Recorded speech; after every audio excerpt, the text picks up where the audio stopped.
Cumprimentamos a todos com a paz de nosso Senhor e Salvador Jesus Cristo. Estamos iniciando mais um programa EBD na TV. Nós estamos aí na terceira lição desse segundo trimestre de 2009. Nesse trimestre, nós estamos estudando aí, na primeira carta do apóstolo Paulo aos Coríntios, os problemas da igreja e suas soluções. Consultor doutrinário e teológico da CPAD, pastor Antônio Gilberto. Nessa terceira lição, nós vamos estudar hoje então o partidarismo na igreja. Vamos ver aí qual era a real situação da igreja em Corinto e vamos ver que havia ali uma divisão. O nosso texto áureo aí diz o seguinte: ó, quão bom e quão suave é que os irmãos vivam em união. Salmos 133, 1. A nossa verdade prática diz o seguinte: a Igreja de Jesus é um corpo espiritual no qual a unidade do Espírito só pode ser conservada pelo vínculo da paz. Então, primeiro nós vimos aí no texto áureo o salmista, ele desejando no íntimo, movido pelo Espírito Santo, ele desejando que haja então essa união, e esta união no corpo de Cristo, esta união da Igreja de Cristo, ela vem através, então, do próprio Espírito Santo que está em cada um dos membros desse grande corpo que é a Igreja de Cristo na Terra. Nós sabemos que a cabeça desse corpo é o próprio Cristo, é Jesus Cristo, Ele que é o que comanda esse corpo na Terra. Deus Pai opera através desse corpo. Ele tem múltiplas operações e o Espírito Santo é quem está com esse corpo na Terra, é quem faz a ligação desse corpo na Terra com a cabeça desse corpo, que é Jesus, e com o Pai desse corpo, que é Deus Pai. E o Espírito Santo é que vem trazendo aí o poder para que esse corpo possa evangelizar. Vem capacitando esse corpo para a evangelização de todos os povos.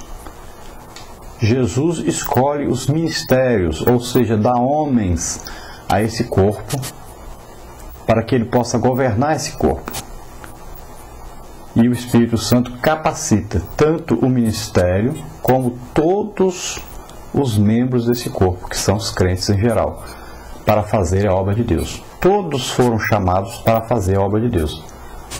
Mas existem os ministérios que são para coordenar este trabalho de salvação das almas, de pregação do Evangelho, de edificação, de consolação, de exortação, enfim, de todo o trabalho desse corpo de Deus na terra, esse corpo de Cristo na terra, que é a igreja. E a igreja esteve oculta, esta revelação desse corpo de Cristo, desta igreja, esteve oculta no Antigo Testamento. E no Novo Testamento ela foi revelada. E Paulo fala sobre isso, desta revelação que ele teve desta igreja, desse corpo de Cristo na terra. Então, um corpo com muitos membros e diferentes membros. Todos devem ter um só objetivo, que é a salvação das almas. Mas cada um pensa diferente, cada um tem um costume, às vezes, diferente, né, de uma cidade para outra, de uma denominação para outra, mas formando um corpo só, que é a Igreja de Cristo na Terra. É o corpo de Cristo formado, então, pelos salvos, todos aqueles que aceitaram Jesus como Senhor e Salvador, que tiveram um arrependimento de pecados, nasceram de novo. Então, é o corpo de Cristo na Terra. Então, nós vimos aí, na verdade prática, dizendo para nós que essa paz, essa união, só pode ser conservada pelo vínculo da paz que existe quando você aceita Jesus como Senhor e Salvador. Essa paz do próprio Jesus Cristo, que vem ao crente e que essa paz vai então gerar paz entre os membros do corpo. Então todos os membros do corpo caminharão no mesmo sentido, o sentido da evangelização do mundo. E é importante que haja denominações, porque senão às vezes uma pessoa que não consegue de jeito nenhum se adaptar com um tipo de costume, ela nunca poderia permanecer na igreja. Então é importante que haja denominações, mas que essas denominações todas tenham um só objetivo, que é a salvação de todas as almas do mundo inteiro. Nem só de um só lugar, nem só de um tipo de pessoa, mas todas as pessoas, as etnias, né? Todas as nações, raças, tribos, todos os povos da terra. Então esse é o grande objetivo desse corpo de Cristo na terra. E assim, se todos tiverem o mesmo objetivo, todos estarão unidos pelo mesmo Espírito, que é o Espírito Santo. Todos terão o mesmo Senhor, que é Jesus Cristo. Todos terão o mesmo batismo, o batismo nas águas em nome de Jesus, né? Nós sabemos que a fórmula do batismo é em nome do Pai, do Filho e do Espírito Santo, mas quem é que manda, quem é que coordena esse batismo?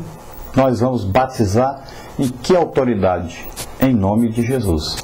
Então, mesmo o batismo para todos, sempre visando então a entrada desse membro no corpo de Cristo, né?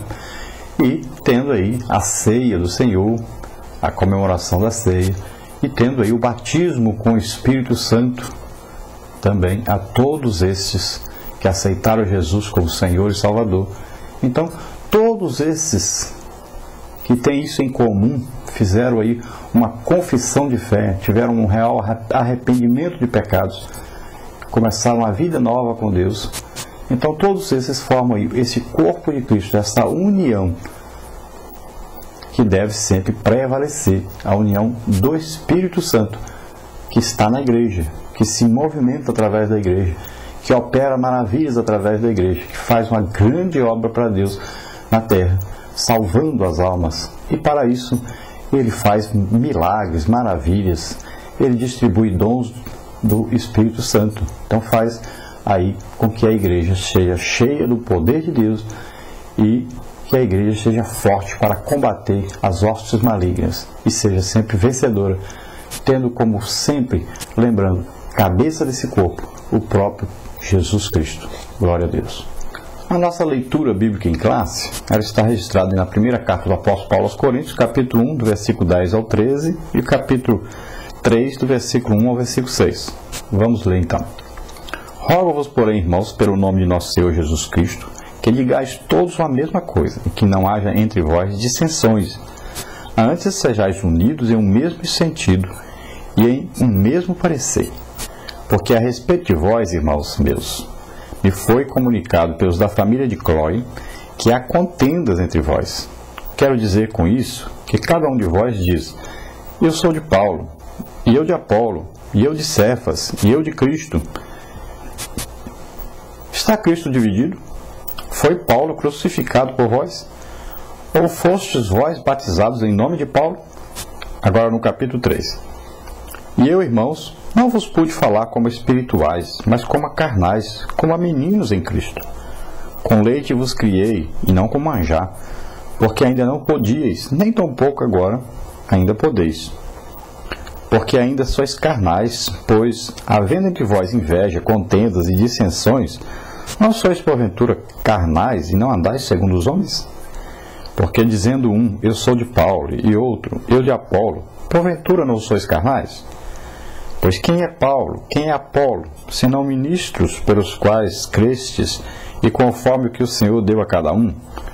Eu plantei, Apolo regou, mas Deus deu o crescimento. Glória a Deus.